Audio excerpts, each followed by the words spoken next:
Jadi moderator Mbak Awal, Ibu. Oke, Mbak Awal, silakan Mbak Awal. Assalamualaikum warahmatullahi wabarakatuh. Waalaikumsalam warahmatullahi wabarakatuh. Perkenalkan, saya Awaliyatun Istiqomah. Di sini saya sebagai moderator jalannya presentasi hari ini. Pada kesempatan hari ini,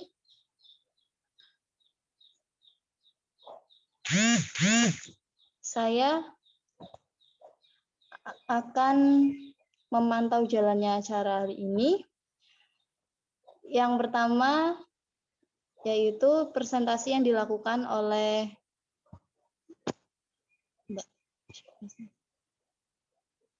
Mbak Melia,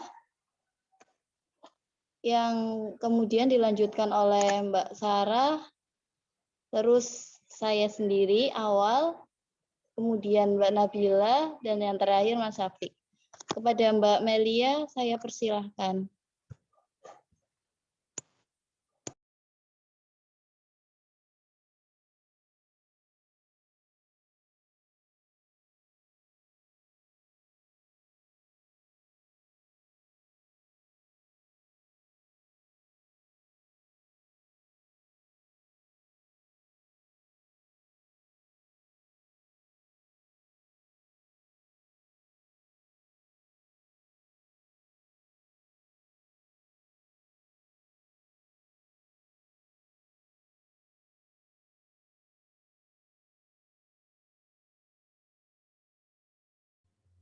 Mbak Melia bisa share screen nggak?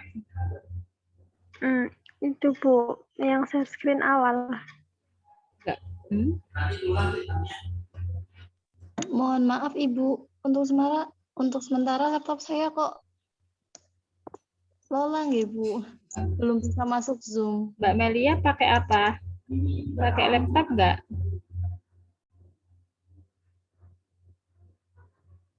Mbak Melia bisa share screen sendiri nggak? Oh, berarti soalnya saya pakai HP, berarti kan Bu. Silakan disiapkan yang lain biar tidak menunggu.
Mbak Nabila pakai laptop nggak?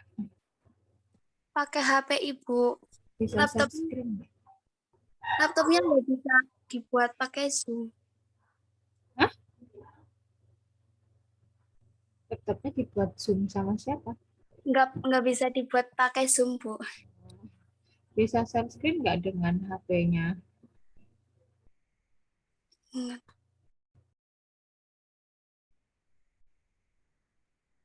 Silahkan dimulai dulu ya, saya mau keluar dulu.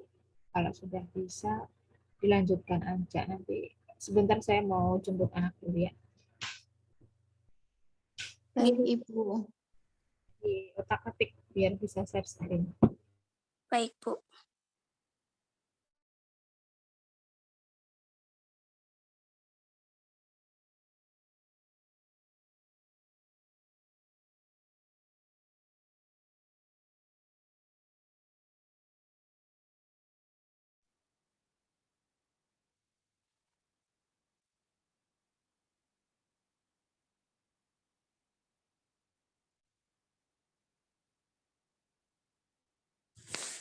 Sama weh. Eh,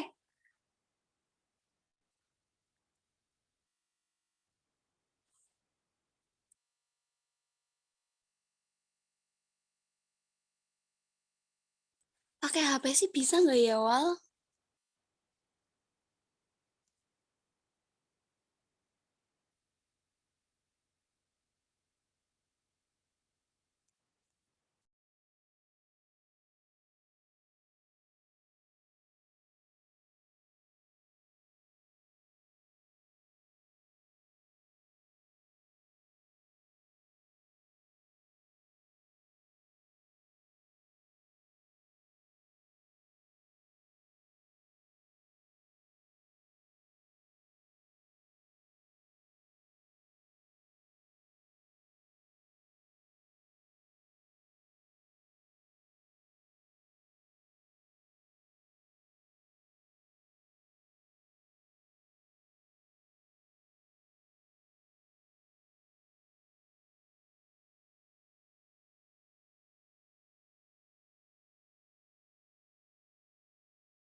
Kepada saudari Melia, saya persilahkan.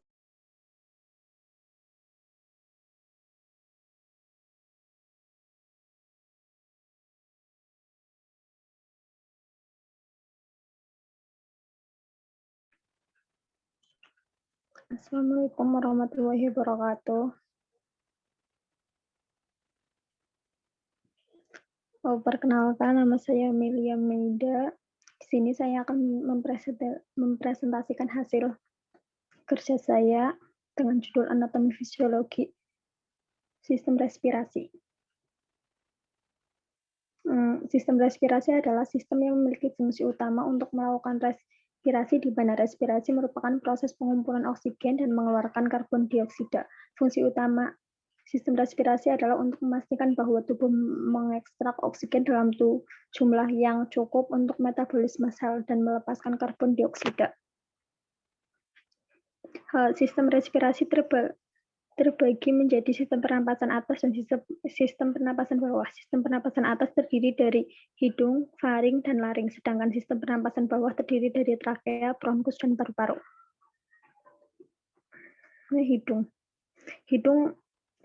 Hidung merupakan organ pertama dalam sistem respirasi yang terdiri dari bagian eksternal terlihat dan bagian internal. Di hidung bagian eksternal terdapat rangka penunjang berupa tulang dan hyaline kartilago yang terbungkus oleh otot dan kulit. Struktur interior dari bagian eksternal hidung memiliki 3 fungsi: menghangatkan, melembabkan, dan menyaring udara yang masuk, mendeteksi stimulasi olfaktori, modifikasi getaran suara yang melalui bilik resonansi yang besar dan bergema. Rongga hidung sebagai bagian internal digambarkan sebagai ruang yang besar pada anterior tengkorak. Rongga hidung dibatasi dengan otot dan membran mukosa. Faring atau tenggorokan adalah saluran berbentuk corong dengan panjang 13 cm. Dinding faring disusun oleh otot rangka dan dibatasi oleh membran mukosa. Otot rangka yang terrelaksasi membuat faring dalam posisi tetap, sedangkan apabila otot rangka kontraksi maka sedang terjadi proses menelan. Fungsi faring adalah sebagai saluran untuk udara dan makanan, menyediakan ruang resonansi untuk suara saat berbicara, dan tempat bagi tonsil, berperan pada reaksi imun terhadap benda asing. Laring tersusun atas 9 bagian jaringan kartilago, 3 bagian tunggal dan 3 bagian berpasangan. Tiga bagian yang berpasangan adalah kartilago arytenoid, cuneiform, dan corniculate. Arytenoid adalah bagian yang paling signifikan, di mana jaringan ini mempengaruhi pergerakan membran mukosa untuk menghasilkan suara. 3 bagian lain yang merupakan bagian tunggal adalah tiroid, epiglotis, dan spheroid. Tiroid dan xiloid keduanya berfungsi melindungi pita suara. Epiglotis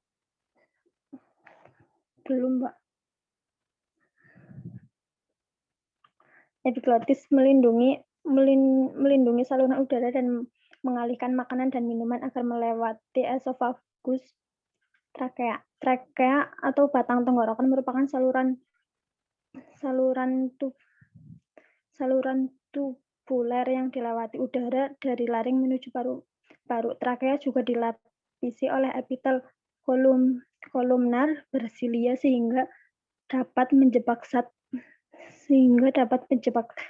selain udara yang masuk lalu akan didorong ke atas melewati esofagus untuk ditelan atau dikeluarkan lewat trakea, dan bronkus juga memiliki reseptor iritan yang mensimulasi batuk, memaksa partikel besar yang masuk kembali ke atas bronkus.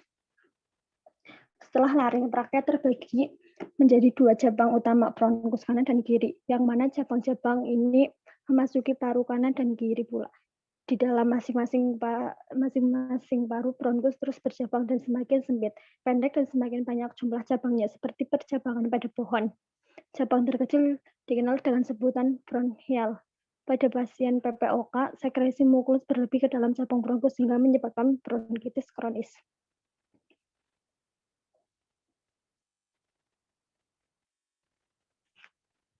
paru-paru. Paru-paru dibagi menjadi bagian-bagian yang disebut lobus. Terdapat 3 lobus di paru-paru sebelah kanan dan 2 lobus di paru-paru sebelah kiri. Di antara kedua paru-paru terdapat ruang yang bernama cardiac nodes yang merupakan tempat bagi jantung. Masing-masing paru dibungkus oleh 2 membran pelindung tipis yang disebut parietal dan visceral pleura.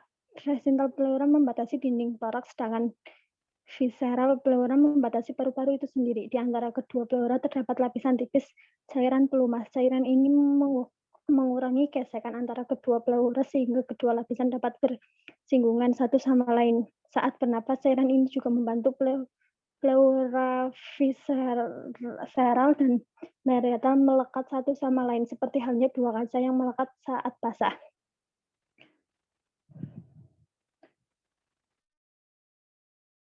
Proses utama dalam proses respirasi yaitu ventilasi pulmoner, bagaimana udara masuk dan keluar dari paru. Respirasi eksternal, bagaimana oksigen berdifusi dari paru ke sirkulasi darah dan karbon dioksida berdifusi dari darah ke paru. Transport gas, bagaimana oksigen dan karbon dioksida dibawa dari paru ke jaringan tubuh atau sebaliknya.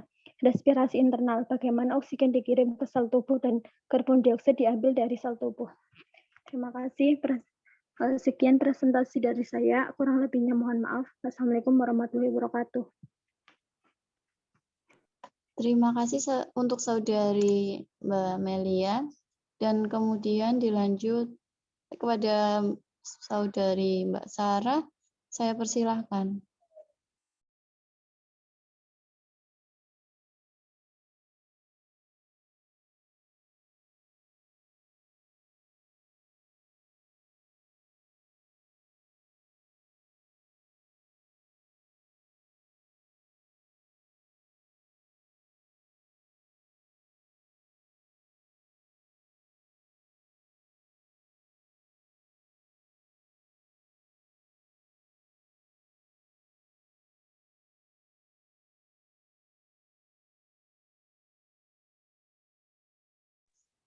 Mohon maaf untuk file yang di Mbak Sarah tidak bisa dibuka.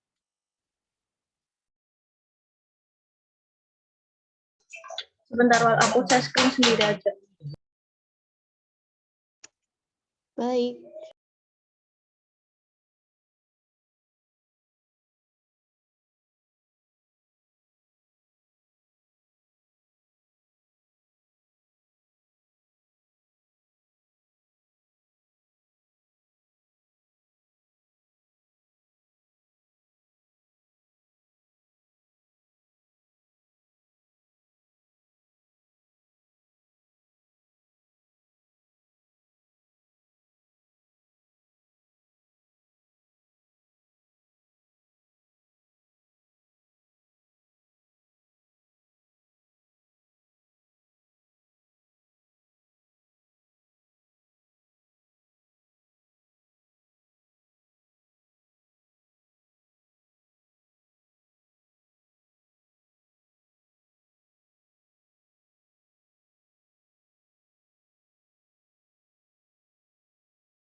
Apakah sudah kelihatan? Belum, Mbak.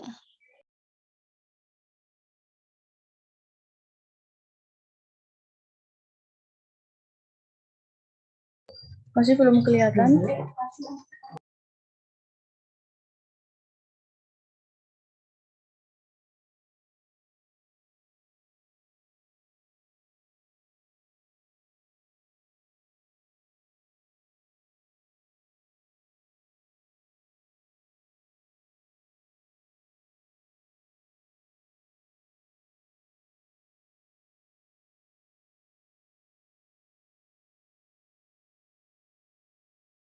Awal masih udah kelihatan belum?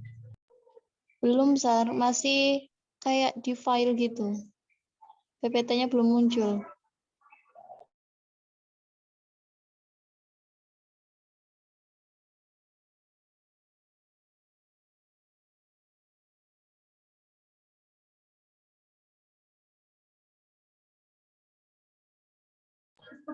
Masih sama awal?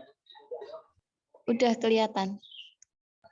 Baik, Assalamualaikum warahmatullahi wabarakatuh. Di sini saya akan mempresentasikan sistem reproduksi manusia.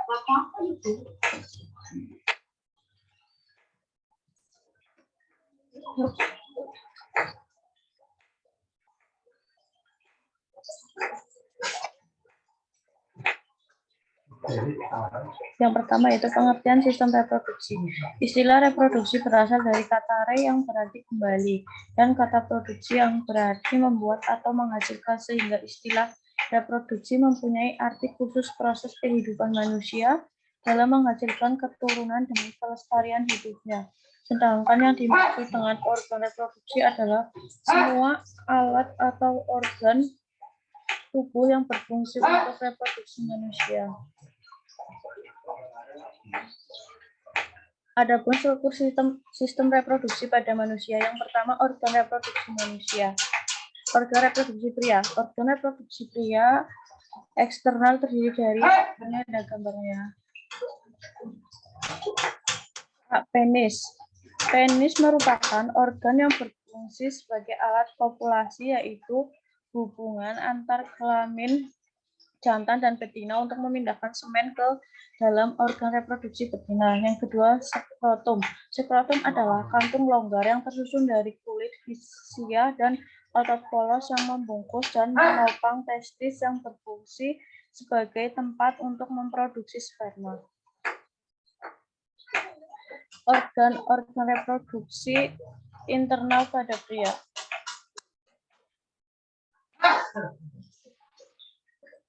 Yang pertama yaitu testis. Testis merupakan kelenjar kelamin yang berjumlah sepasang, berbentuk oval, dan terletak di kantung kelir atau sekrum. Yang kedua, epididymis. Epididymis merupakan saluran panjang yang berkelok-kelok di dalam sekrum yang keluar dari testis.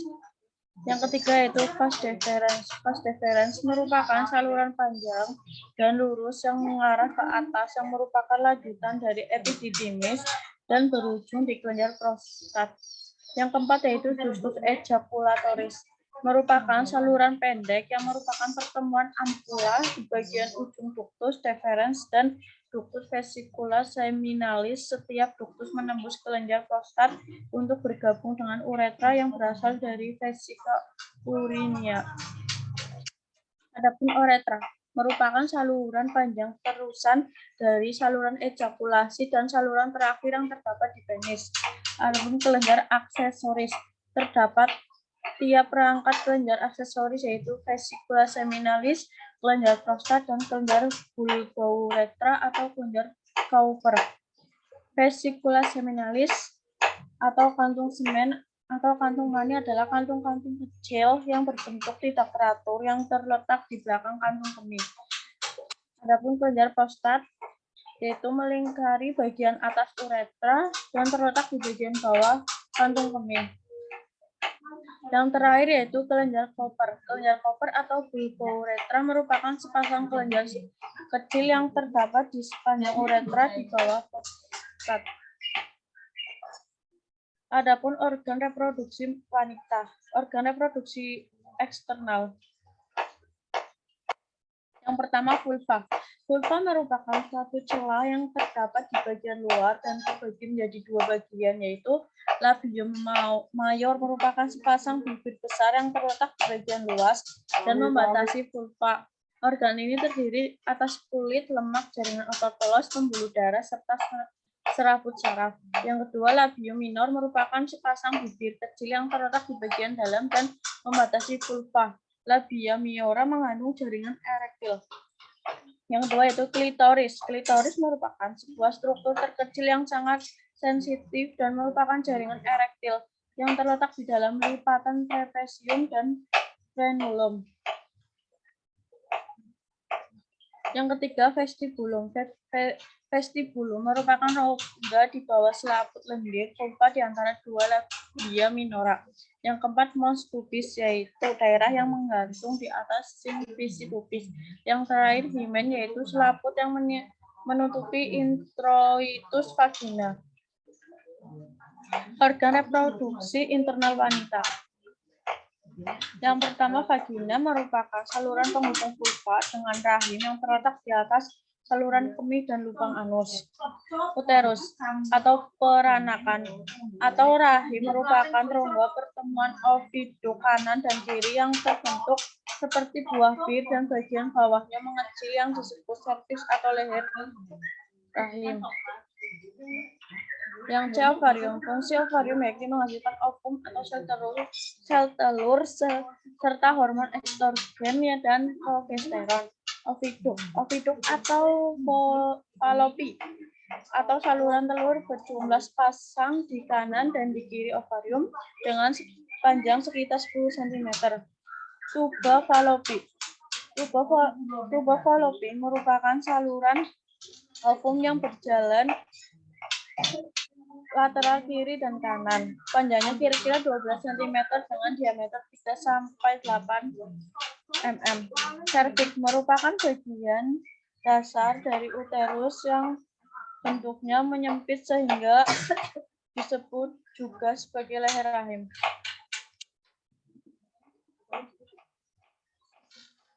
Proses gametogenesis dan hormon yang mempengaruhinya. Gametogenesis adalah proses terbentuknya gamet atau sel kelamin.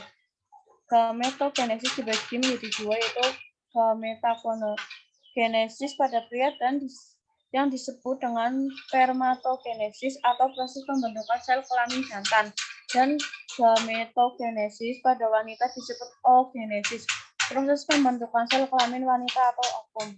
Yang pertama, spermatogenesis dan hormon yang mempengaruhinya.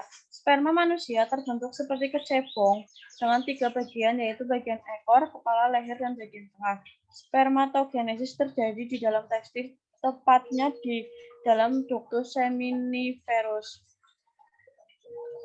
Hormon yang berpengaruh pada spermatogenesis yaitu testosteron disekresi oleh sel-sel Leydig yang terdapat di antara tubulus seminiferus. Hormon ini penting bagi tahap pembelahan sel-sel germinal untuk membentuk sperma, terutama pembelahan meiosis untuk membentuk spermatosis sekunder.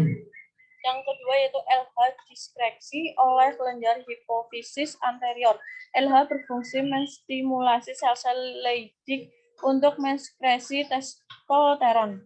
Yang ketiga yaitu VH juga disekresi oleh sel-sel kelenjar hipofisis anterior dan berfungsi menstimulasi sel-sel Sertoli.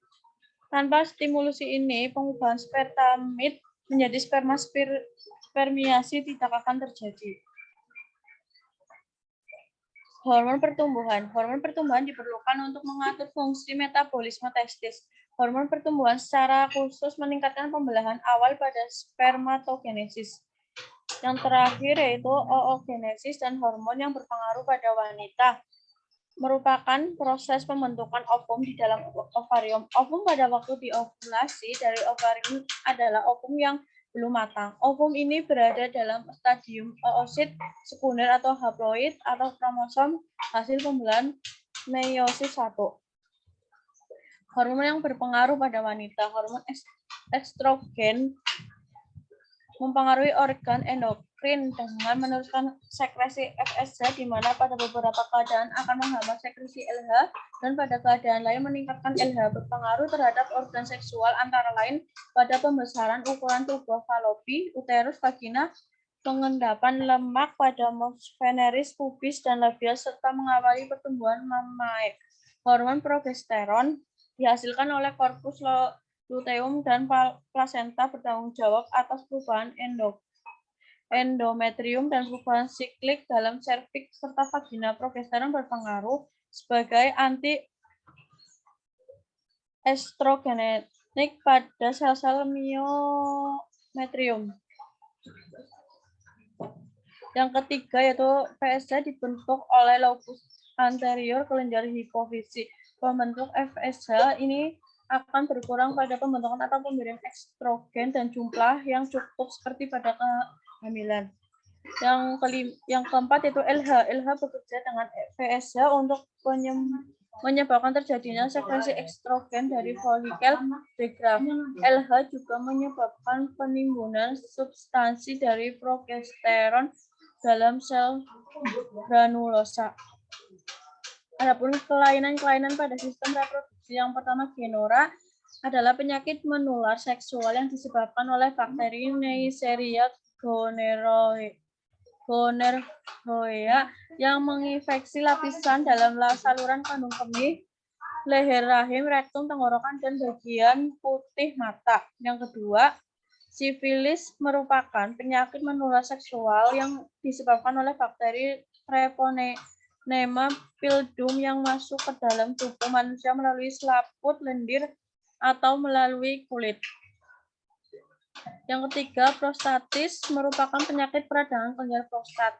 Yang keempat, impotensi biasanya merupakan akibat kelainan pembuluh darah, kelainan persyarafan, kelainan pada penis, dan masalah psikis yang mempengaruhi gairah pada seksual atau akibat obat-obatan.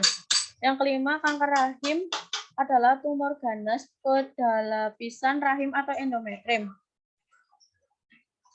Yang keenam, kanker payudara adalah tumor ganas yang tumbuh di dalam jaringan payudara. Adapun endometrios adalah suatu penyakit di mana bercak-bercak jaringan endometrium tumbuh di luar rahim, padahal dalam keadaan normal endometrium hanya ditemukan dalam rahim. Dan terakhir, AIDS merupakan penyakit menular seksual yang disebabkan oleh virus HIV. Sekian dari saya, kurang lebihnya mohon maaf. Wassalamualaikum warahmatullahi wabarakatuh. Waalaikumsalam warahmatullahi wabarakatuh. Terima kasih untuk Mbak Novi atau Mbak Sarah. Dan kemudian untuk saudara Mas Taufik, saya persilahkan untuk mempresentasi hasil kerja diskusinya.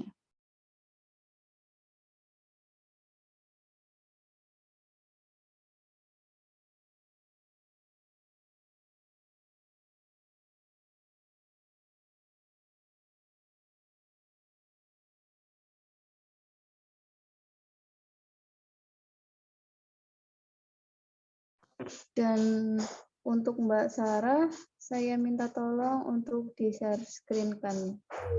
Mbak, udah selesai apa, Mbak? Daring Ibu, baru 2 anak. Halo, Mbak. Bentar, Wal.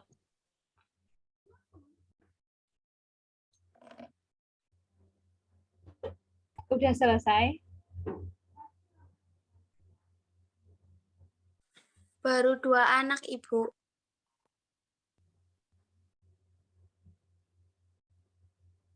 Mbak Nabila. Nggih, Bu. Udah selesai belum? Baru 2 anak, Bu. Udah selesai belum? Baru 2 anak. Udah. Kenapa nggak dilanjut? Iya, lanjut ya.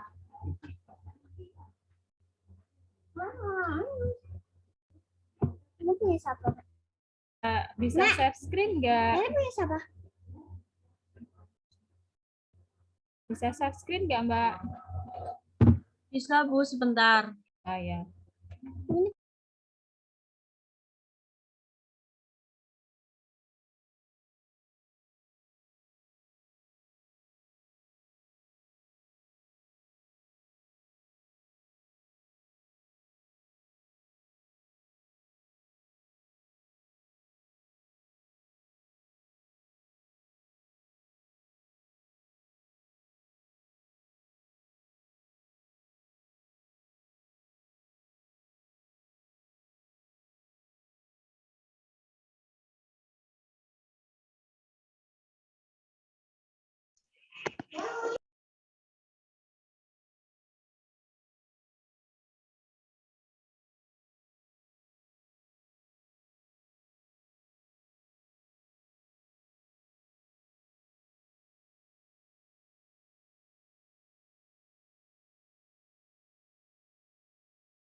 Assalamualaikum warahmatullahi wabarakatuh.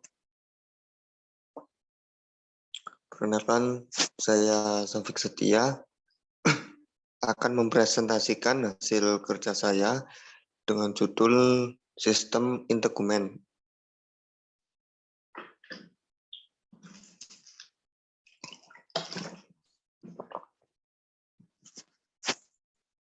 Next.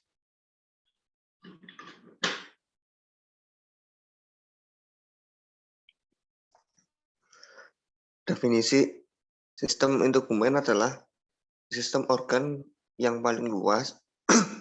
Sistem ini terdiri atas kulit dan aksesorisnya, termasuk kuku, rambut, kelenjar keringat, dan sebaseus dan reseptor saraf khusus untuk stimuli perubahan internal atau lingkungan eksternal.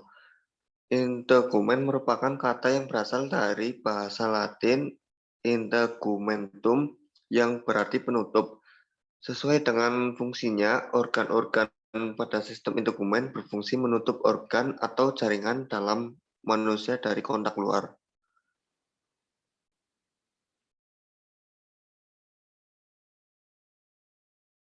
Next. Anatomi fisiologi kulit. Kulit merupakan organ tubuh yang paling luas yang berkontribusi terhadap total berat tubuh sebanyak 7%. Keberadaan kulit memegang peranan penting untuk mencegah terjadinya kehilangan cairan yang berlebihan dan mencegah masuknya agen-agen yang ada di lingkungan seperti bakteri, kimia, dan radiasi ultraviolet. Kulit tersusun atas 3 lapisan, yaitu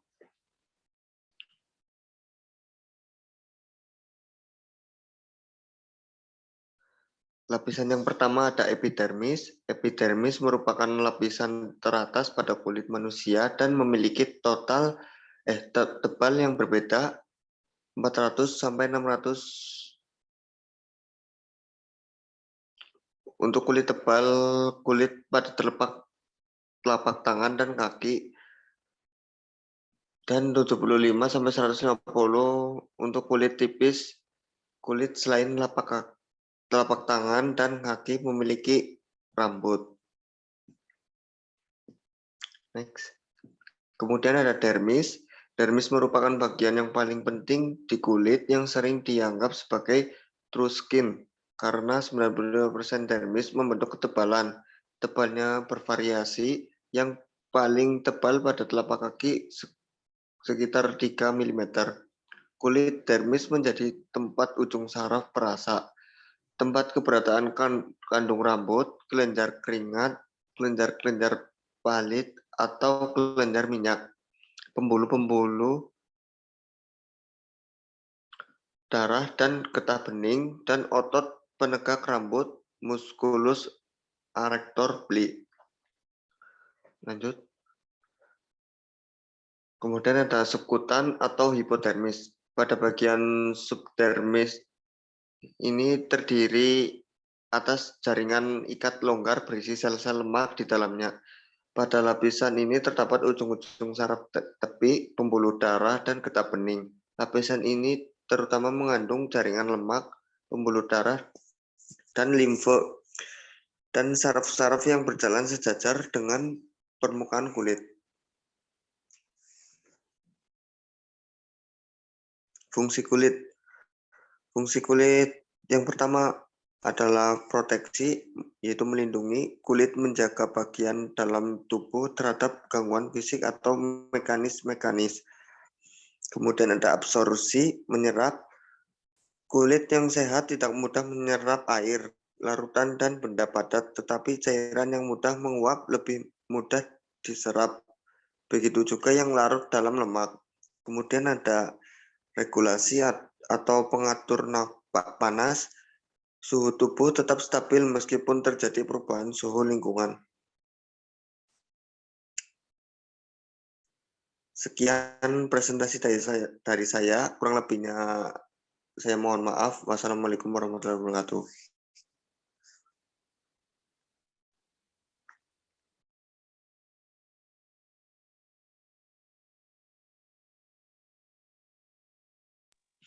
Oke, terima kasih untuk saudara Mas Hafik. Dan kemudian presentasi akan dilanjutkan oleh saya sendiri, Awaliyatul Istiqomah.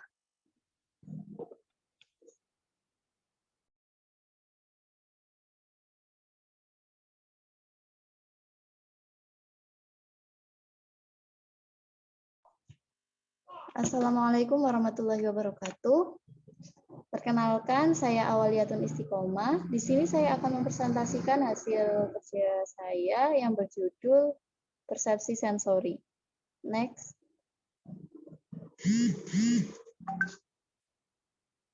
Pengertian sensori. Sensori adalah stimulus atau rangsangan yang datang dari dalam maupun luar tubuh. Sistem sensori adalah sistem penghantar rangsangan dari reseptor ke pusat. Stimulus masuk melalui panca indera. Stimulus yang sempurna memungkinkan seseorang untuk belajar berfungsi dengan sehat dan berkembang secara normal. Jadi stimulus sensori mencapai organ sensori dan menghasilkan reaksi yang segera atau informasi tersebut saat itu disimpan ke otak untuk digunakan di masa depan. Sistem saraf harus utuh agar stimulus sensori mencapai pusat otak yang sesuai dan agar individu menerima sensasi. Setelah menginterpretasi makna sensasi, maka orang dapat bereaksi terhadap stimulus tersebut. Next.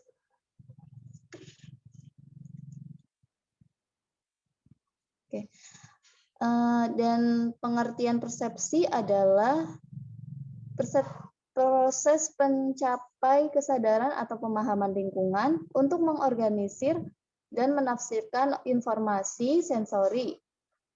Atau juga persepsi merupakan suatu proses bagaimana seseorang menyeleksi atau mengatur dan menginterpretasikan masukan-masukan informasi dan pengalaman-pengalaman yang ada dan kemudian menafsirkannya untuk menciptakan keseluruhan gambaran yang berarti. Jadi proses persepsi dimulai dengan sebuah objek di dunia nyata disebut stimulus atau objek distal. Melalui cahaya, suara, atau proses lain fisik, objek merangsang organ-organ sensorik di tubuh. Organ-organ indera mengubah energi masukkan ke dalam saraf aktivitas proses yang disebut transduksi. Pola baku aktivitas saraf disebut stimulus proksimal.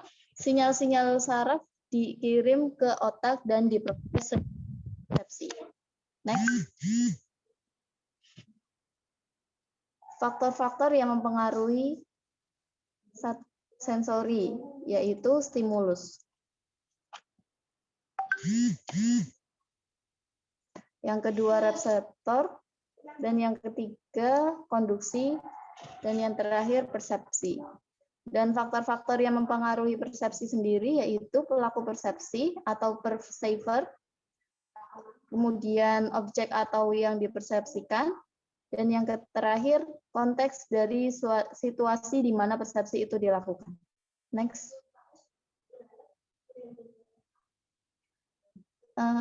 Jalannya proses sensori hingga dipersepsikan, yaitu dimulai dari rangsangan, kemudian reseptor, dan dilanjut ke saraf sensori, kemudian medula spinalis dan otak, dan saraf sensori, kemudian efektor, dan yang terakhir menjadi reseptor. Next. Alat-alat tubuh sensori. Di dalam tubuh manusia terdapat bermacam-macam reseptor untuk mengetahui rangsangan dari luar atau disebut juga ekstraseptor. Fungsi untuk mensensor keadaan di luar.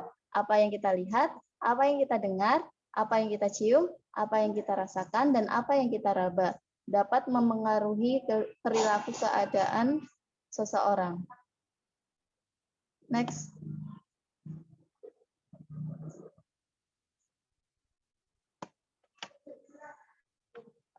Pada alat indera sendiri, yaitu terdiri dari indera penglihatan atau mata, indera penglihatan yang terletak pada mata atau organ visus yang terdiri dari organ okulia sensoria atau alat batu mata, dan okulus atau bola mata. Saraf indera penglihatan, saraf fotikus, muncul dari sel-sel ganglion dalam retina bergabung untuk saraf tikus. Next. Yang kedua ada indera pendengaran, yaitu telinga. Indera pendengaran merupakan salah satu alat manca indera untuk mendengar. Anatomi telinga sendiri itu terdiri dari telinga bagian luar, telinga bagian tengah, dan telinga bagian dalam. Dan dalam telinga bagian luar atau auricula atau daun telinga menampung gelombang suara yang datang dari luar masuk ke dalam telinga. Dan pada bagian telinga bagian tengah itu cavum tympani, rongga di dalam tulang temporalis yang di dalamnya terdapat 3 buah tulang pendengaran, yaitu malleus, incus, stapes, dan yang melekat pada bagian dalam membran timpani. Dan yang terakhir adalah telinga bagian luar.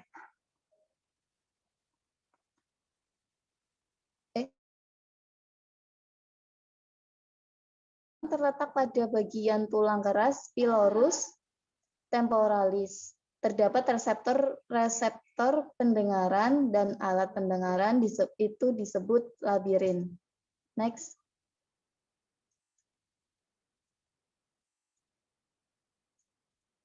Yang ketiga ada indera penciuman atau pembau, yaitu hidung.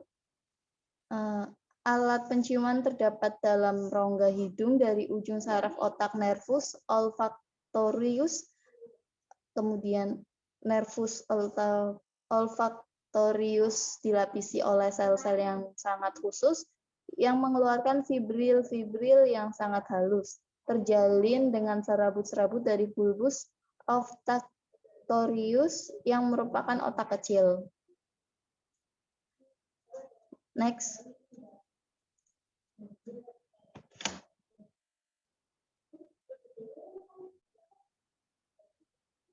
Dan yang keempat yaitu indera, mohon maaf itu salah, harusnya yang keempat adalah indera pengecap atau lidah. Sesuai gambar tersebut, yaitu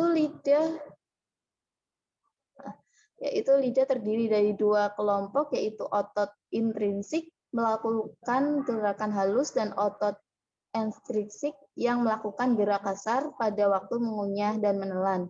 Lidah terletak pada bagian dasar mulut, ujung, serta tepi lidah bersentuhan dengan gigi, dan terdiri dari otot serat lintang dan dilapisi oleh selaput lendir yang dapat digerakkan ke segala arah.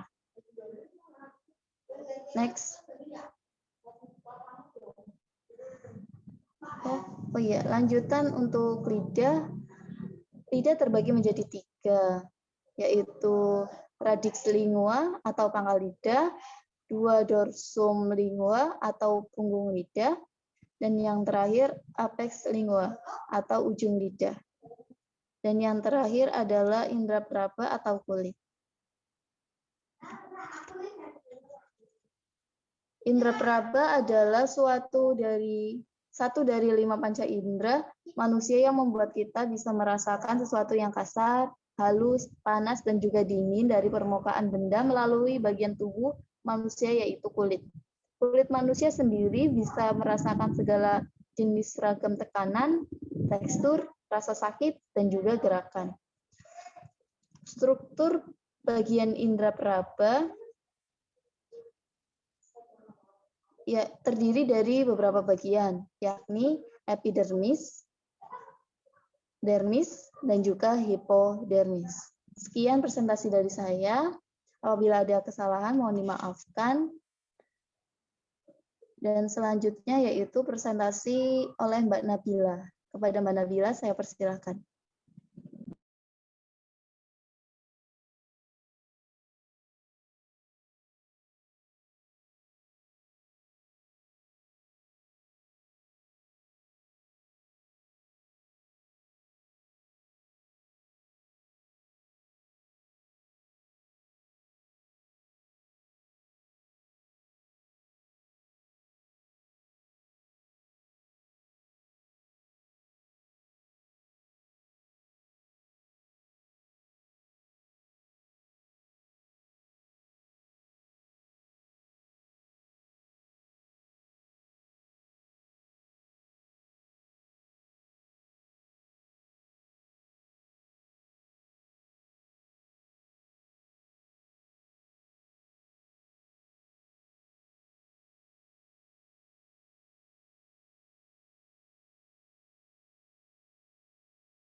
Assalamualaikum warahmatullahi wabarakatuh.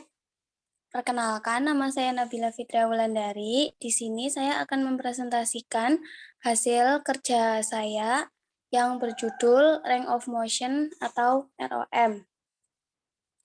Next.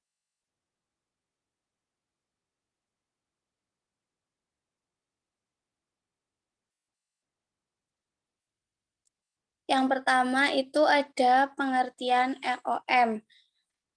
Range of motion atau ROM adalah latihan menggerakkan bagian tubuh untuk memelihara fleksibilitas dan kemampuan gerak sendi. Latihan ROM dilakukan untuk mempertahankan atau memperbaiki tingkat kesempurnaan kemampuan menggerakkan persendian secara normal dan lengkap untuk meningkatkan massa otot dan tonus otot. Next.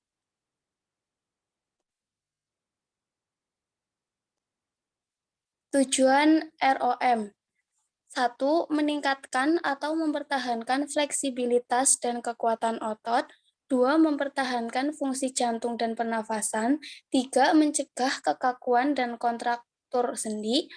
4. Merangsang sirkulasi darah. Next. Manfaat ROM. 1. Menentukan nilai kemampuan sendi, tulang, dan otot dalam melakukan pergerakan. 2. Mengkaji tulang, sendi, dan otot. 3. Mencegah terjadinya kekakuan sendi. 4. Memperlancar sirkulasi darah. 5. Memperbaiki tonus otot. 6. Meningkatkan mobilisasi sendi. Yang terakhir ada memperbaiki toleransi otot untuk latihan. Next.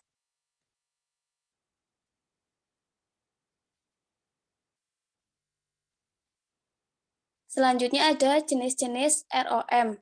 Yang pertama yaitu ada ROM aktif, merupakan gerakan yang dilakukan oleh seseorang atau pasien itu sendiri dengan menggunakan energinya sendiri, atau bisa disebut mandiri.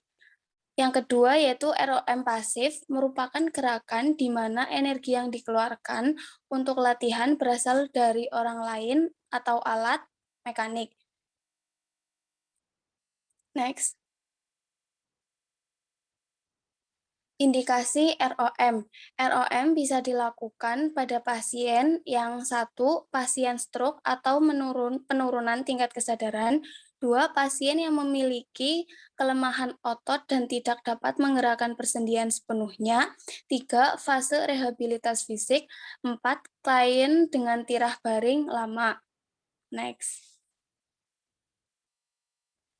Kontraindikasi ROM. ROM tidak dapat dilakukan apabila pasien 1. Trombus atau emboli pada pembuluh darah, 2. Trombus sendi atau tulang, 3. Klien fase imobilisasi karena penyakit khusus jantung. Next. Selanjutnya ada macam-macam gerakan ROM. Yang pertama yaitu ada fleksi, yaitu berkurangnya sudut persendian. Ekstensi yaitu bertambahnya sudut persendian. Hiperekstensi yaitu ekstensi lebih lanjut. Abduksi yaitu gerakan menjauh dari garis tengah tubuh. Adduksi yaitu gerakan mendekat garis tengah tubuh. Rotasi yaitu gerakan memutari pusat dari tulang. Eversi yaitu perputaran bagian telapak kaki ke bagian luar, bergerak membentuk sudut persendian. Inversi yaitu putaran bagian telapak kaki ke bagian dalam, bergerak membentuk sudut persendian. Pronasi yaitu pergerakan telapak tangan di mana permukaan tangan bergerak ke bawah. Supinasi yaitu pergerakan telapak tangan di mana permukaan tangan bergerak ke atas. Oposisi yaitu gerakan menyentuh ibu jari ke setiap jari-jari dengan tangan yang sama. Sirkumduksi yaitu memutar bagian tulang sementara bagian proksimal tetap diam. Sekian presentasi dari saya. Mohon maaf apabila banyak kesalahan. Assalamualaikum warahmatullahi wabarakatuh. Terima kasih untuk saudara Mbak Nabila. Kemudian dilanjutkan sesi tanya jawab. Apabila ada yang ingin ditanyakan, mau untuk mengechat di room chat atau bisa speak up. Terima kasih. Ini kenapa nggak ada gambarnya? Safik hilang lagi.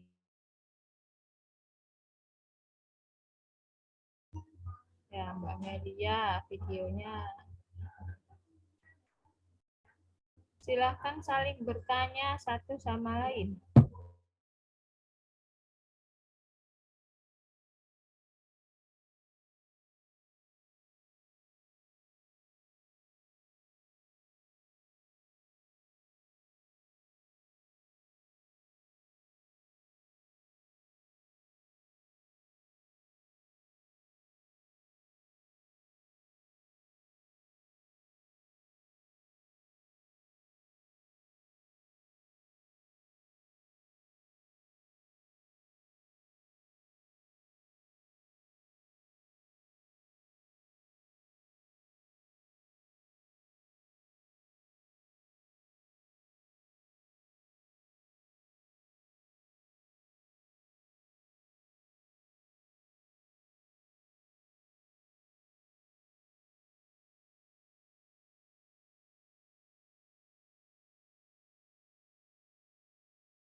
Ayo silahkan saling bertanya.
Mohon izin bertanya kepada Mbak Sarah. Apakah benar jika wanita semakin tua akan semakin sulit hamil? Terima kasih.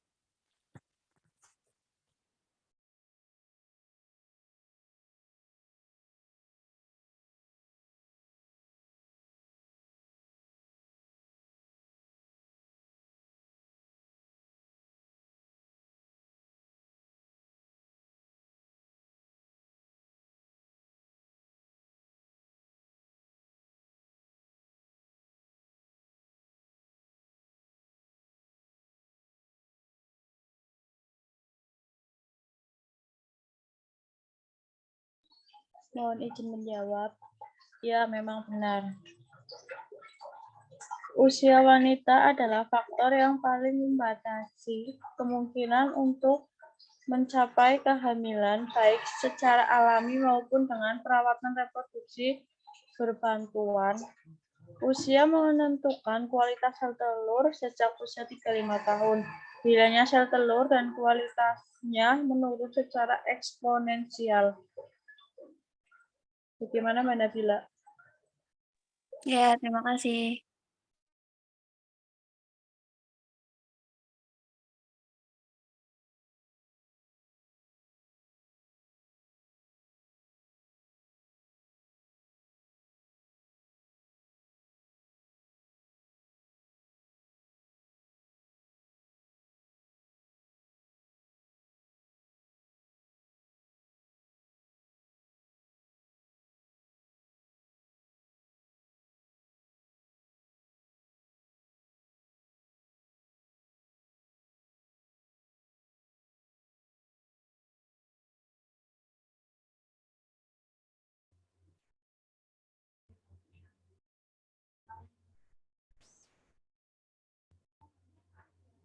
Ada lagi yang ingin bertanya?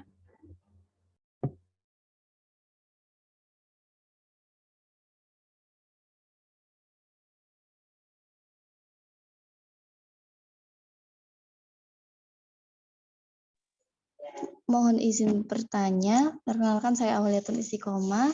Di sini saya akan bertanya untuk Mbak Nabila.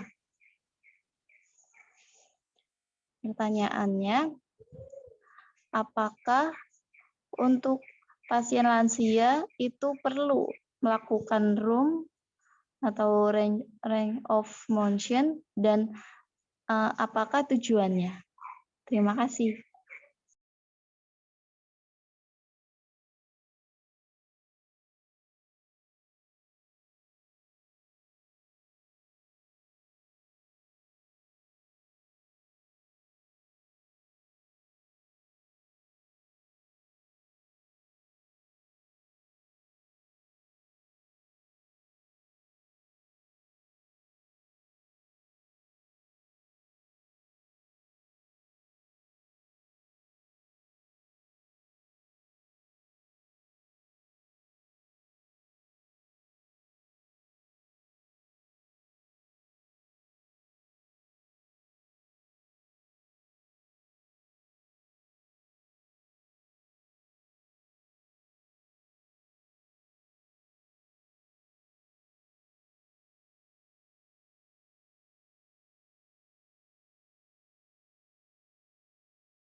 Izin menjawab pertanyaan dari Mbak Awal.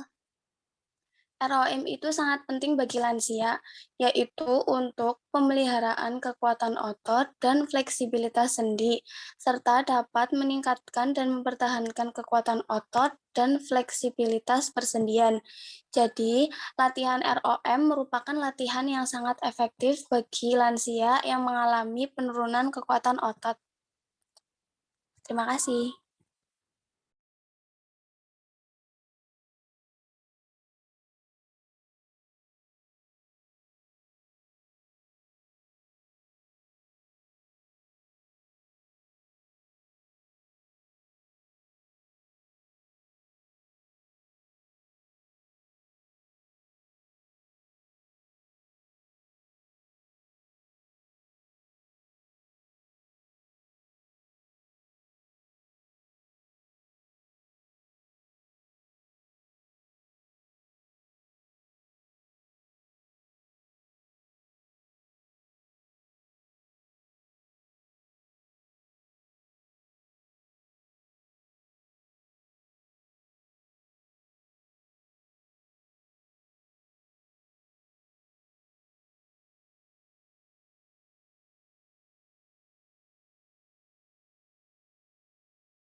Mohon izin bertanya kepada Mbak Awaliatin, bukankah gangguan pendengaran hanya terjadi pada orang tua saja?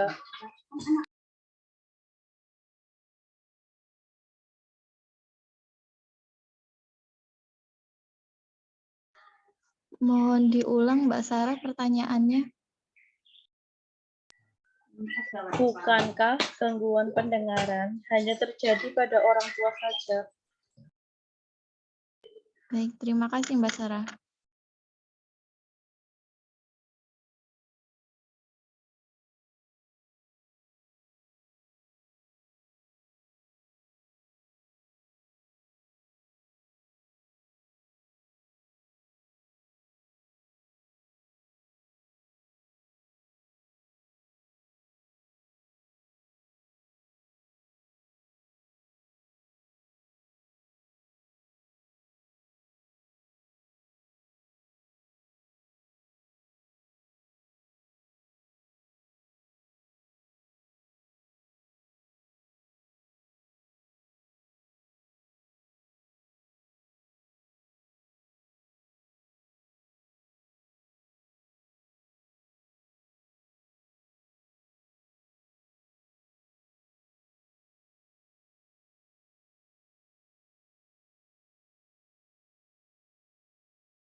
Mohon izin menjawab.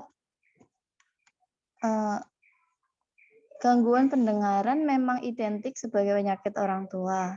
Namun, besar kemungkinan gangguan pendengaran juga dialami oleh anak-anak, remaja, atau kaum muda yang juga cukup tinggi. Dan menurut data statistik menyebutkan bahwa 1 dari 14 orang berusia 29 sampai 40 tahun mengalami gangguan pendengaran. Terima kasih. Apakah bisa diterima Mbak Sarah? Bisa. Terima kasih Mbak Awal. Nggih, sami-sami.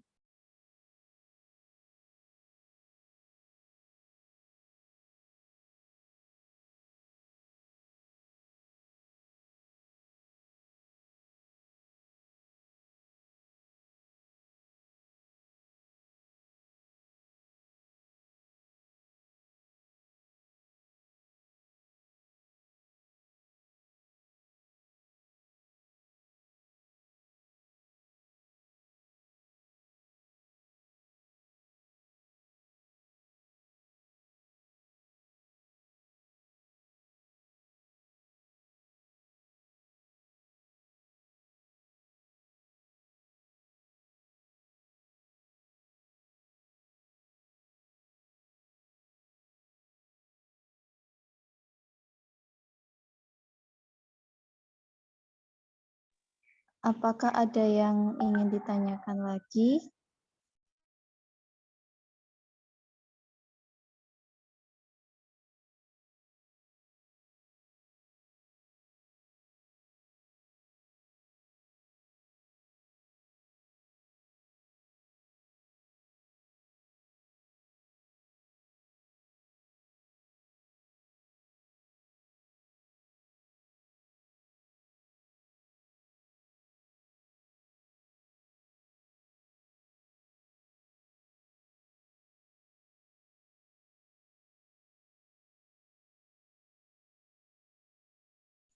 Apabila tidak ada yang bertanya lagi,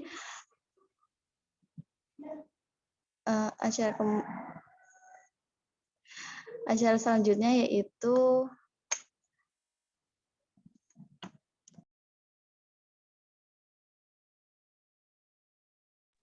materi yang akan disampaikan oleh Bu Ana. Kepada Bu Ana, saya persilahkan. Oke, terima kasih. Ini Safik kemana lagi nih, Mbak? Kurang tahu Ibu, ini di chat belum dibales. Jadi ini kan perkuliahan intensif ya, jadi saya mengulang lagi tentang anatomi fisiologi.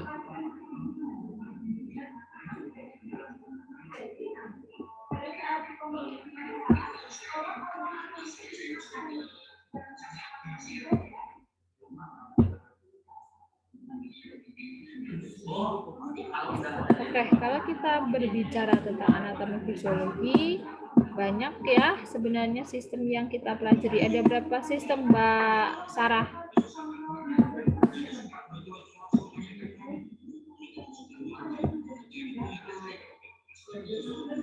Ada berapa sistem yang ada di tubuh manusia?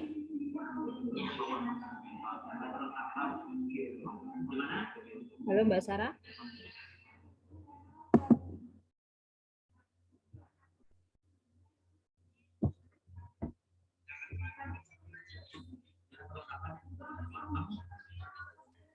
Ada 10, Ibu. 10. Apa aja? Yang pertama, sistem indera. Yang kedua, kardiovaskular, pernapasan, pencernaan, reproduksi, urogenital, saraf dan muskuloskeletal, endokrin, ekspresi, dan imunitas. Jadi yang sudah kita pelajari di semester kemarin tentang mata kuliah kita ya, ada sistem-sistem dalam tubuh manusia mulai dari sistem pencernaan, kemudian ada sistem endokrin, sistem kardiovaskuler, respirasi, perkemihan, reproduksi pria, wanita, persarafan, muskuloskeletal, kemudian sistem integumen, dan harusnya ada juga sistem persepsi sensori. Tadi teman-teman sudah bahas beberapa karena saya pikir jumlahnya banyak ya, ternyata hanya 5, jadi tidak bisa dibahas semua. Menanggapi pertanyaan dulu. Tadi pertanyaannya adalah, apakah gangguan pendengaran hanya terjadi pada lansia ya? Tentunya tidak, karena kalau kita pelajari tentang gangguan pendengaran atau tuli, itu ada tuli konduktif dan tuli saraf ya. Kalau tuli konduktif berarti ada kerusakan pada membran, pada salurannya, pada tulangnya, atau mungkin gendang telinganya. Tapi kalau tuli saraf berarti saraf yang mengalami kerusakan. Saraf kranial keberapa untuk pendengaran? Mbak Awal. Saraf keberapa yang berhubungan dengan pendengaran?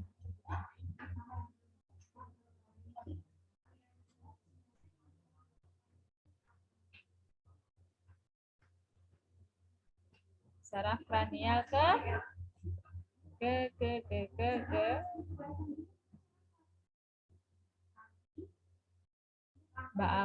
dibahas persepsi sensori loh.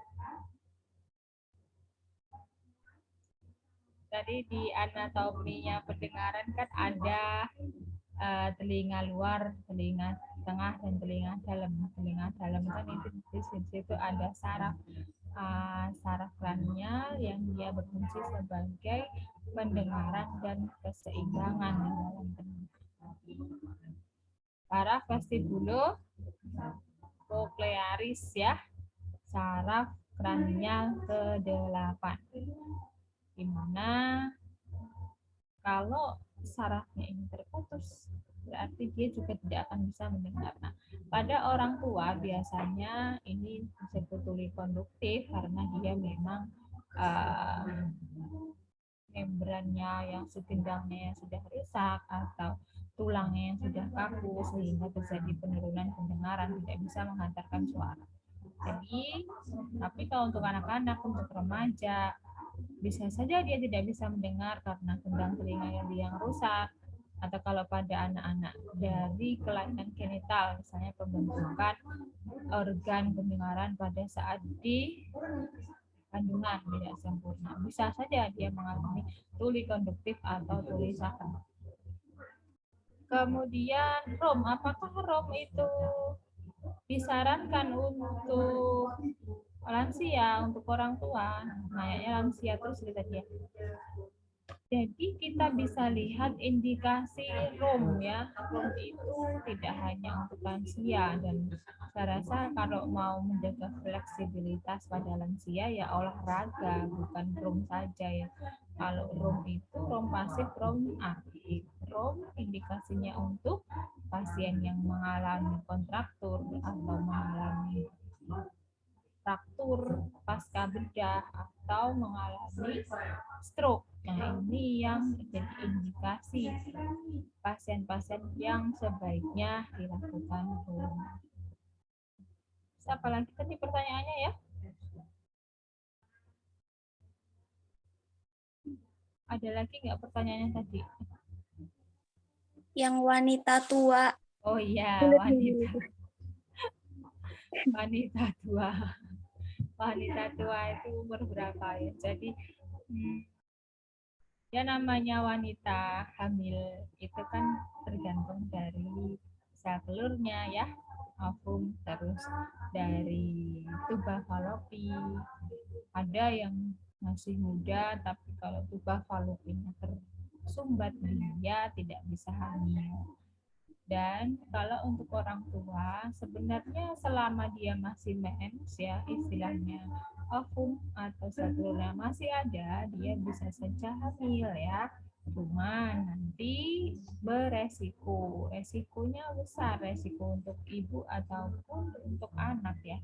Untuk ibu resikonya nanti mungkin dia akan mengalami yang namanya usia tua ya, sudah tidak sekuat dulu saat muda. Kalau hamil ya mungkin akan anemia atau kelelahan. Bayinya juga akan mengalami cacat ya kalau memang sudah terlalu tua. Makanya kita pasti sering baca di usia di maternitas, usia produktif untuk hamil sebenarnya adalah 20 sampai 35. Jadi jangan hamil sebelum 20 dan jangan hamil setelah 35.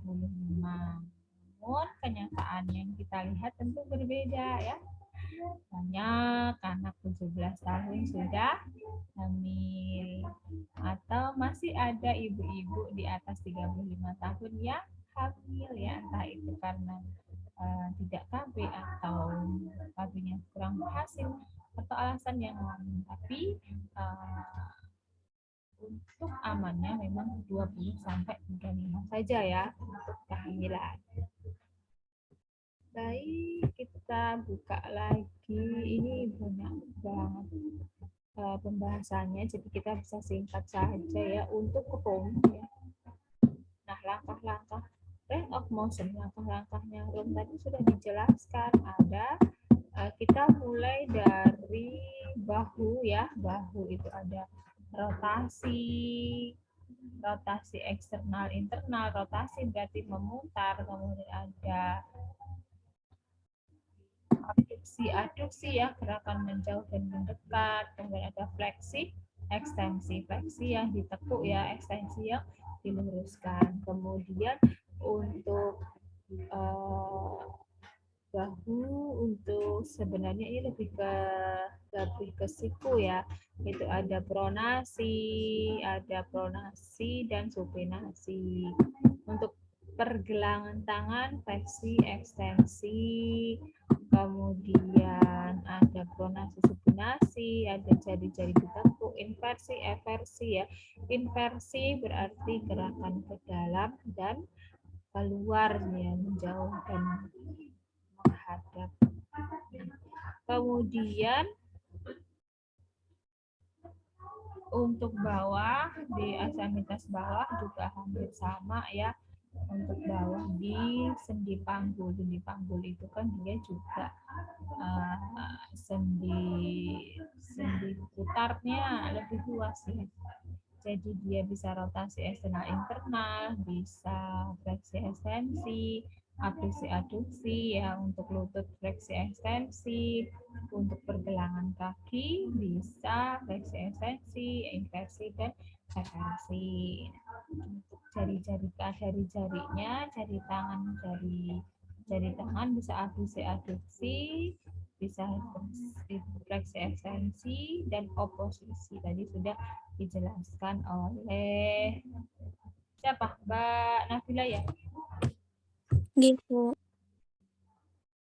Ini gambarnya, jadi Anda itu harus paham dulu apa itu posterior, anterior ya, inferior, superior. Ini adalah landasan dari anvis. Ini pergerakannya, jadi diingat lagi.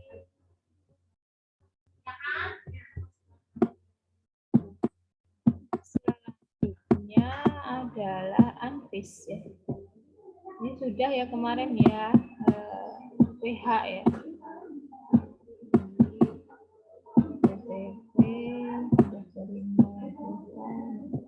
Ini di anvis. Nah, anvis itu banyak sekali. Kita harus bisa sudah hafal ya, harusnya ya sudah hafal seluruh nama-namanya, paling tidak beberapa sistem itu harus sudah dikuasai. Seperti sistem pencernaan ya, sistem pencernaan kan lihatlah kita sendiri gitu ya, diingat-ingatnya begitu. Dari mulut ya, dari mulut itu ada submandibula ya, ada mandibula, maksila. Terus kalau kita bicara sistem pencernaan, maka urutannya adalah mulut, kemudian faring, esofagus. Nah, di antara esofagus sama lambung itu ada kardiak ya, kemudian di bawahnya ada pankreas, terus ada hati, ada usus halus yang terdiri dari duodenum, jejunum, dan ileum ya. Kemudian ada usus besar.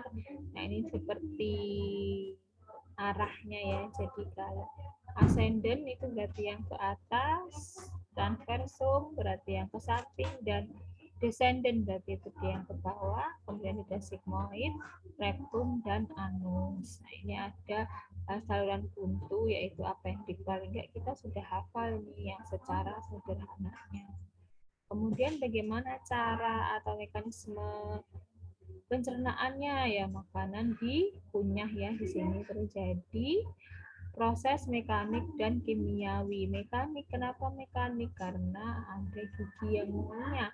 Kimiawi karena dibantu oleh zat kimia ya, ada betialin yang dia membantu untuk menghaluskan makanan.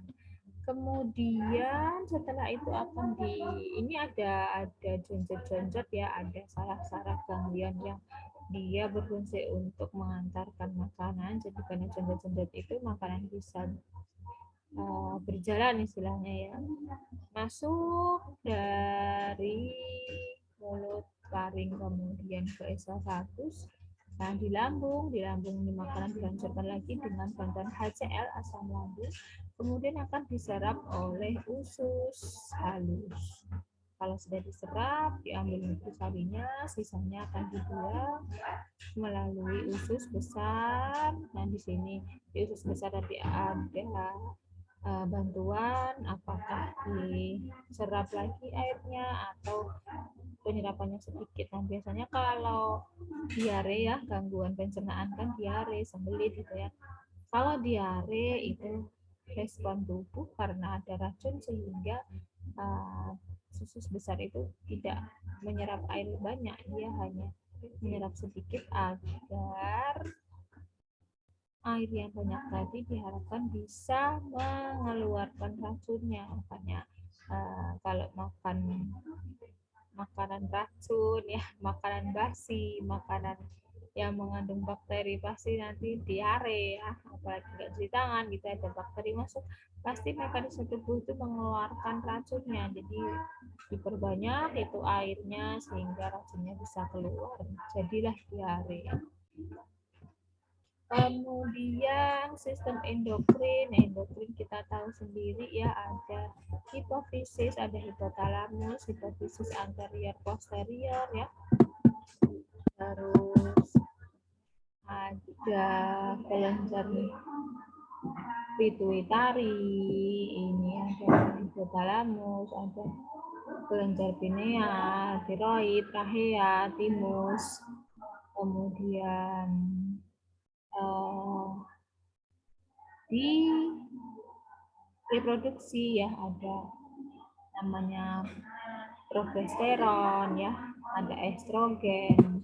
Kalau di laki-laki itu ada testosteron, kemudian di pankreas itu ada hormon insulin ya, di ginjal itu ada hormon adrenalin ya.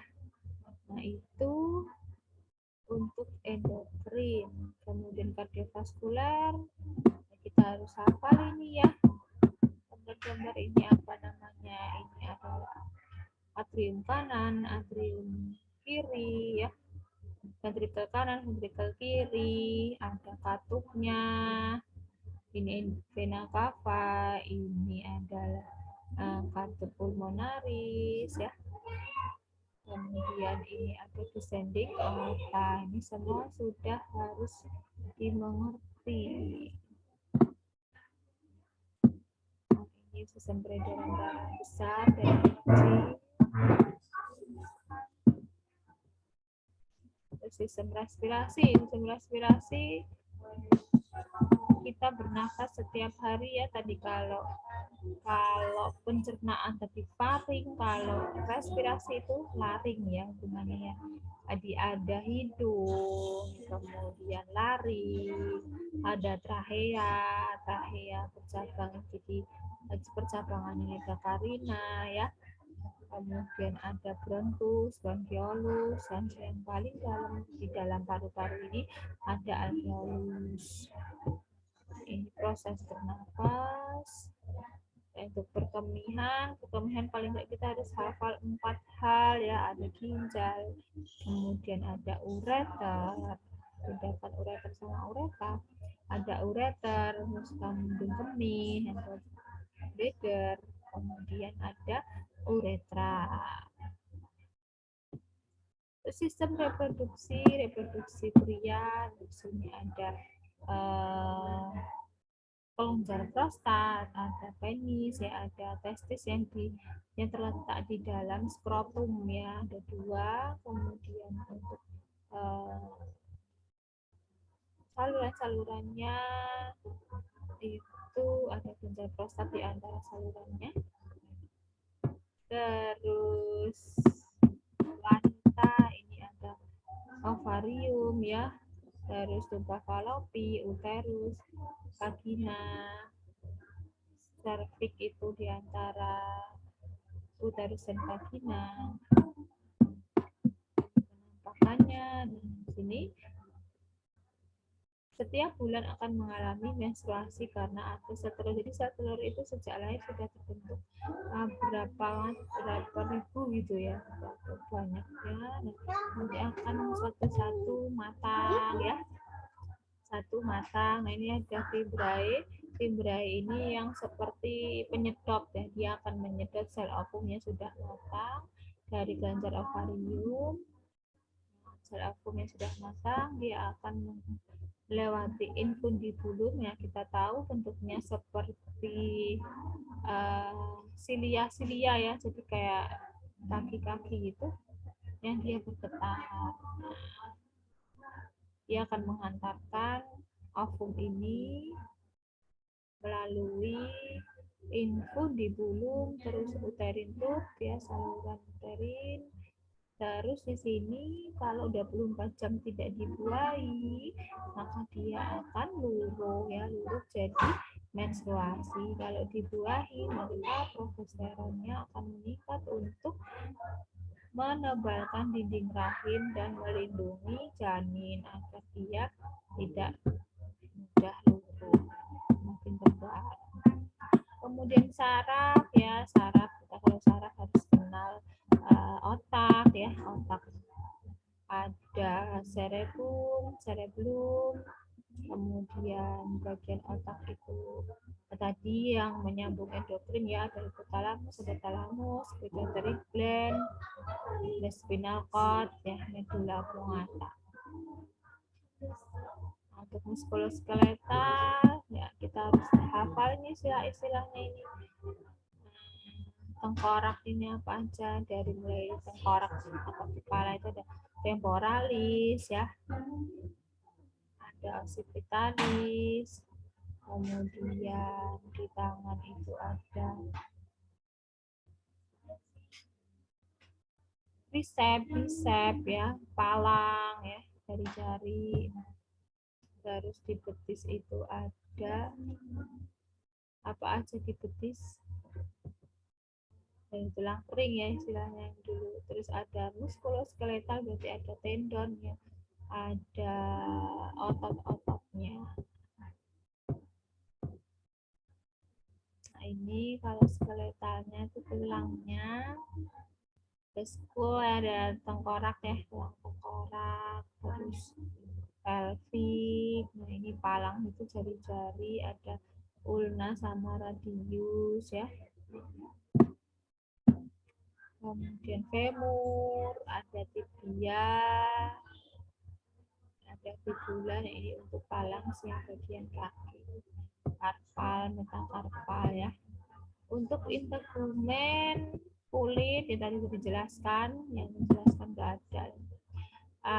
Dermis, epidermis, dermis, dan sekutan ya. Dimana epidermis itu berarti bagian luar, dermis tengah, sekutan di bagian lemah. Nah, di dermis itu disebut kulit yang sebenarnya karena di situ ada kelenjar keringat, ada pembuluh darah ya, ada saraf. Namanya di dermis. Nah, sekutan itu adalah lemak ya isinya yang kolagen ya, sehingga nggak keriput. Nah, kalau udah tua lemaknya udah mulai habis ya, jadilah kulit jadi keriput karena sudah tidak punya kolagen. Dan nggak keriput pada suntik kolagen, jadi tetap kenceng kulitnya. Baik, demikian dari saya ya reviewnya. Teman-teman ada yang mau ditanyakan?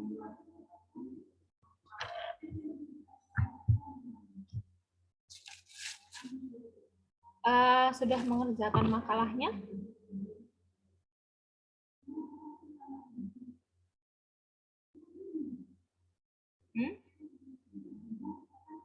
Sudah buat makalah atau hanya ini? Hanya PPT, Mbak? Mengerjakan PPT sama paper, Ibu. Oh iya, maksud saya paper. Sudah dikerjakan ya papernya ya? Sudah, Ibu. Ya, baik, sudah saya buka absensi di Skalsa, silakan absen. Kemudian sudah saya buka untuk tugas. Nah, ditunggu dulu kuisnya ya, ada kuis. Jadi saya harapkan kuisnya bisa dikerjakan, nilainya bagus, biar SP-nya itu PI-nya itu nilainya berubah jadi baik. Kalau nilainya turun, ya terpaksa nilai yang paling tinggi yang dipakai ya. Jadilah nanti tidak berubah ya nilainya ya. Sia-sia deh nanti udah. Kalian tuh PI nekat sukanya cuma 5 orang ya, jadi batas minimal untuk ikut PI daripada bayar sendiri, kurang 1 bayar 5. Yang lain kenapa nggak ikut? Nilainya apa kalian? C+ ya? C, Bu. Iya, C. Ibu. C diperbaiki ya, biar nggak ada di transkrip nilai. Sebenarnya C kan nggak wajib. Apa? PI ya? Ya, cukup D. Oke, nggak ada yang ditanyakan? Bu, izin bertanya, Bu. Ya, silahkan. Untuk tugas makalahnya ditutup jam berapa ya, Bu ya? Tutup. Skasanya tutup jam berapa untuk Iya, Bu. tugas? Ya, saya Siap. kasih waktu 1 hari ya, besok tutupnya 28 Januari pukul 11 malam ya. Siap, Bu. Terima kasih, Bu. Ya, urung garap ki sakti ki. Sudah, Bu. Tengok tutup piro. Cukup ya, kalau cukup Terima kasih, Bu. saya akhiri. Ada salah mohon maaf, ditunggu kuisnya dan bisa mulai diupload dan absen. Assalamualaikum warahmatullahi wabarakatuh. Waalaikumsalam Assalamualaikum warahmatullahi wabarakatuh. Terima kasih, Ibu. Terima kasih, Bu. Oke, izin ya.